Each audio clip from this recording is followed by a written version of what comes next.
Hello everyone, আসসালামু আলাইকুম। আবারও চলে আসলাম নতুন আরও একটি ভিডিও নিয়ে। আজ আমি তৈরি করে দেখাবো খুবই দুর্দান্ত, খুবই ইয়াম্মি স্বাদের দুধ পুলি পিঠা রেসিপি।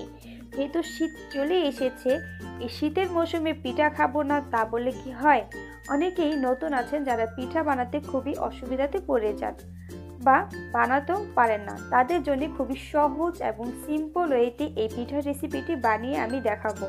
আশা করছি আজকের ভিডিওটি ভালো লাগবে। ভালো লাগলে অবশ্যই আমার চ্যানেলটিকে সাবস্ক্রাইব করে আমার পাশেই থাকবেন। তো চলুন শুরু করা যাক আজকের এই রেসিপিটি। তো এখানে আমি ফার্স্টে একটা হাঁড়ি বসিয়ে দিয়েছি, আর হাঁড়িতে আমি পর্যাপ্ত পরিমাণে পানি দিয়ে কিছুটা স্বাদ অনুযায়ী লবণও দিয়েছি। আর এখানে আমি শুকনো চালের গুঁড়াটা ইউজ করছি। আপনারা চাইলে ভিজে চালের গুঁড়াটাও ইউজ করতে পারেন, তবে হ্যাঁ, ভিজা চালের গুঁড়াটা যদি ইউজ করেন তাহলে কিন্তু চালের গুঁড়ার পরিমাণটা একটু বেশি লাগবে। তো আমি কিন্তু হাঁড়িতে যখন চালের গুঁড়াটা দিয়ে দিয়েছিলাম গরম পানিতে, তখন কিন্তু আমি প্রায় 5 মিনিট নাড়া না দিয়ে ঢেকে রেখেছিলাম। এখন ঢাকনা খুলে আমি নাড়াচাড়া দিয়ে খুব ভালোভাবে আবারও ঢাকনা দিয়ে ঢেকে 10 মিনিটের জন্য আমি মিডিয়াম টু লো আঁচে রেখে খুব ভালোভাবে সেদ্ধ করে নেব। তারপরে যখন কিছুটা ঠান্ডা হয়ে যাবে, তারপরে খুব ভালোভাবে আস্তে আস্তে ধীরে সুস্থে আমরা এটার ময়ানটা দিয়ে দেব। তবে হ্যাঁ, ময়ানটা কিন্তু খুব ভালোভাবে দিতে হবে। তো এই তো আমার কিন্তু খুব ভালোভাবে চালের গুঁড়োর এই ডোটার সেট হয়ে গেছে। এখন আমি একটা ঢাকনা দিয়ে ভালো করে ঢেকে রেখে দেব, যাতে উপরটা ড্রাই হয়ে না যায়। তো এখানে দুধ পুলির পুরটা খুব সহজ ওয়েতে বানিয়ে দেবো। এখানে আমি নিয়েছি 1 কাপ নারিকেল, হাফ কাপ চিনি। চিনিটা যার যার স্বাদ অনুযায়ী নেবেন। তো এই তো আমি কিন্তু পুলি পিঠার খুবই সহজভাবে আমি এটার নকশাটা তৈরি করে দেখাবো। খুবই সহজ, জাস্ট একবার দেখলেই পারা যাবে। তো এভাবে কিছুটা ডো নিয়ে আমি কিছুটা হাঁড়ির মতন বানিয়ে তার মধ্যে কিছুটা পুর দিয়ে চারো সাইড থেকে চেপে নিয়ে এখন শুধু একটু একটু করে ভাঁজ দিয়ে মুখটাকে পুরোপুরিভাবে বন্ধ করে দেব। তো দেখতেই পাচ্ছেন আমি কিন্তু পিঠার এক সাইড থেকে একের পর এক ভাঁজ দিয়ে যাচ্ছি, যাতে করে পিঠার পুরোপুরি মুখটা বন্ধ হয়ে যায়, কোনোভাবে যাতে পিঠার পুরটা বের হতে না পারে। তো এভাবে করে সমস্তটা বানিয়ে নেব। তো দেখতেই পাচ্ছেন আমার কিন্তু সমস্ত পুলি পিঠাগুলো বানানো কমপ্লিট হয়ে গিয়েছে।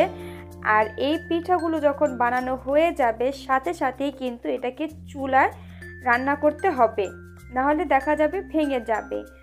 তো এখানে আমি হাঁড়িতে পানি আর গুড় দিয়ে আমি কিছুক্ষণের জন্য জাল করে নিয়েছিলাম। আর তারপরে আমি আস্তে আস্তে পিঠাগুলো ছেড়ে দিচ্ছি। আর হ্যাঁ, পিঠাগুলো যখন ছাড়বেন খুবই ধীরে সুস্থে ছাড়তে হবে, আর এক হাত দিয়ে নাড়তে হবে, না হলে দেখা যাবে পিঠাগুলো একটার সাথে আরেকটা লেগে যাবে বা ভেঙে যাবে।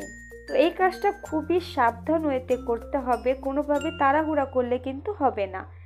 পিঠাগুলো খুব আস্তে আস্তে অল্প অল্প করে ছাড়বেন আর খুবই ধীরে সুস্থে নাড়া দিবেন। তো এভাবে পিঠাগুলোকে আমি রেখে দেব আরও 10 মিনিটের মতন। 10 মিনিটের মতন রেখে আমি খুব ভালোভাবে পিঠাগুলোকে রান্না করে নেব। তো দেখতেই পাচ্ছেন আমি কিন্তু পিঠাগুলো খুবই আস্তে আস্তে ছাড়ছি আর এক হাত দিয়ে খুবই ধীরে সুস্থে নাড়ছি, যাতে করে কোনোভাবেই পিঠাগুলো ভেঙে না যায়। তো এখন আমি পিঠাগুলো দিয়ে বলক আসা পর্যন্ত ওয়েট করব। এই তো আমার পিঠাগুলো বলক চলে এসেছে। এখন আমি পিঠাগুলোকে নামিয়ে ঠান্ডা করতে রেখে দেব। তো আমার পিঠাটা যখন পুরোপুরি ঠান্ডা হয়ে গিয়েছিল, এখানে আমি প্রায় 1 লিটারের কিছুটা কম আমি দুধ জাল করে পিঠার মধ্যে দিয়ে দিয়েছিলাম। অবশ্যই এই দুধটা তখনই দিবেন যখন পিঠাটা কিছুটা ঠান্ডা হয়ে যাবে। যখন পিঠাটা গরম অবস্থায় যদি দুধটা দেন, দুধটা সাথে সাথেই ফেটে যাবে। তো চলুন এখন আমি খুব ভালোভাবে সার্ভিং করে দেখাই। তো এই তো চলে আসলাম আমি খুবই সুন্দরভাবে পিঠাগুলোকে নিয়ে। তো দেখতেই পাচ্ছেন এই পিঠাগুলো দেখতে কতটা ইয়াম্মি লাগছে, খেতেও জাস্ট দুর্দান্ত মজার এই দুধ পুলি পিঠা। শীতের আমেজে পিঠা চলবে না, এটা কি হয়? তো অবশ্যই সবাই বাসায় এই পিঠাটা ট্রাই করবেন। আশা করছি ঘরের সবাই খুব বেশি পছন্দ করবে। তো দুধ পুলি পিঠা বানাতে এতটাও সময় লাগে না, খুবই কম ইনগ্রেডিয়েন্টসে এই পিঠাটা তৈরি করা যায়। তো আপনারা অবশ্যই ঘরে বানিয়ে পরিবারের সবার সাথে এই শীতের আমেজে শীতটাকে উপভোগ করুন। তো আশা করছি আজকের এই ভিডিওটি ভালো লেগেছে। ভালো লাগলে অবশ্যই আমার চ্যানেলটিকে সাবস্ক্রাইব করে আমার পাশেই থাকবেন। আল্লাহ হাফেজ।